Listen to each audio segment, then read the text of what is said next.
Madam ఇప్పుడు మామూలుగా మనం చూసుకుంటే మగవారు పెళ్ళిళ్ళు చేసుకోవడానికి భయపడుతున్నారు. అంటే ఇప్పుడు జరిగే ప్రాబ్లమ్స్ వల్ల, ఇప్పుడు జరిగే ఇన్సిడెంట్స్‌ల వల్ల భయపడుతున్నారు. అంటే ఒక స్త్రీ ఇంకొక మగవాడితో అక్రమ సంబంధాలు పెట్టుకొని భర్తను చంపేంత దిగజారిపోతున్నారు. దానివల్ల మగవారు భయపడుతున్నారు. అసలు ఎందుకు ఇట్లా తయారవుతున్నారు స్త్రీలు? ఇప్పుడు జరుగుతున్న ఆహ్, అంటే మార్పులలో అంటే సమాజంలో జరుగుతున్న రకరకాల సంఘటనలు చూస్తే మనకి ఇది ఒక అబ్జర్వేషన్ లాగా ఉంది.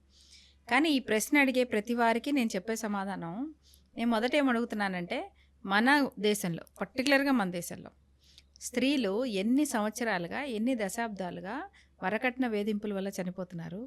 కిరోసిన్ పోసి, పెట్రోల్ పోసి వాళ్ళని కాల్చి చంపేశారు.